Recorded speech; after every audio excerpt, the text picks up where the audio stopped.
Você acreditaria se eu dissesse que uma criatura gigantesca pode ter puxado navios inteiros para o fundo do oceano e que talvez ela ainda esteja viva, bem agora, em algum lugar das profundezas?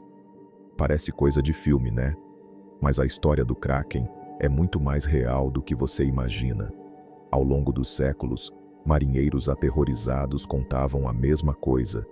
Eles viam o mar se agitar, ondas subindo do nada. E então, tentáculos gigantescos apareciam, enrolavam os navios e os puxavam para baixo.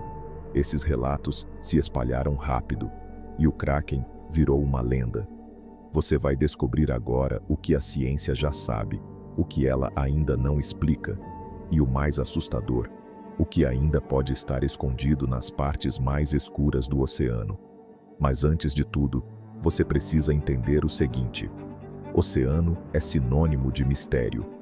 Hoje, em pleno século XXI, com toda a tecnologia que temos, ainda conhecemos menos de 20% do fundo do mar. Isso mesmo, mais de 80% do oceano permanece totalmente inexplorado. Para você ter uma ideia, a NASA tem mais dados sobre a superfície de Marte do que sobre as profundezas dos nossos próprios oceanos. E é justamente lá, nas regiões mais profundas e inacessíveis, que os relatos do Kraken começaram.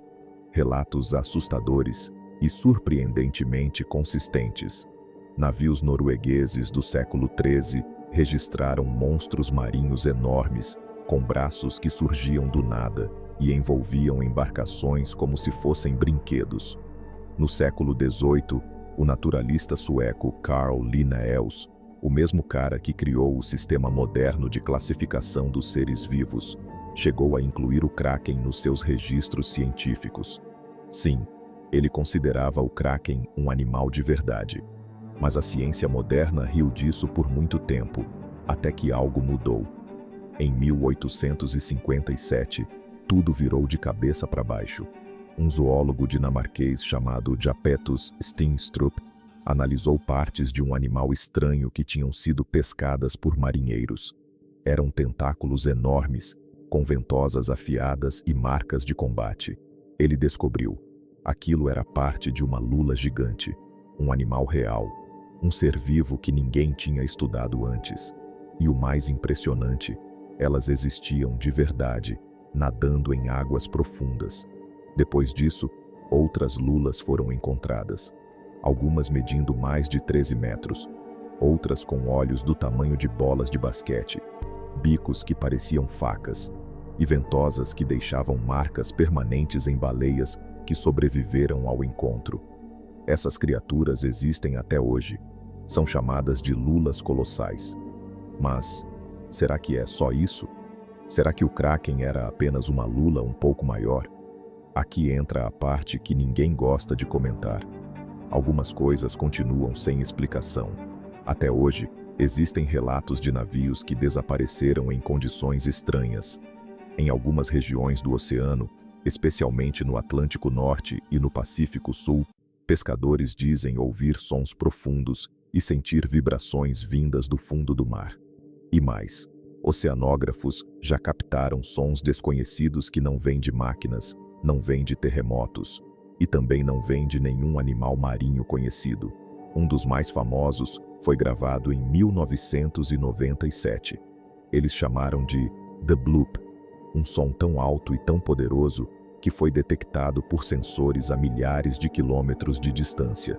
No começo, acharam que era uma falha técnica, mas depois perceberam. Não era erro, era real. E vinha de algum ponto remoto do Pacífico Sul. Até hoje, ninguém sabe ao certo o que causou aquilo. Alguns cientistas sugerem que pode ter sido o som de um animal desconhecido. E acredite, para gerar um barulho desses, o bicho teria que ser maior do que qualquer coisa que a gente já viu. Então a pergunta volta: e se o Kraken nunca foi um mito? Pensa bem, em toda a cultura do mundo antigo, existe algum tipo de monstro marinho gigante. Os gregos falavam de Ceto, os nórdicos falavam do Kraken. Povos indígenas da América do Norte falavam de cobras marinhas gigantes. Será mesmo coincidência? Ou será que todos viram a mesma coisa? A verdade é que o oceano guarda segredos que a gente ainda não consegue nem imaginar.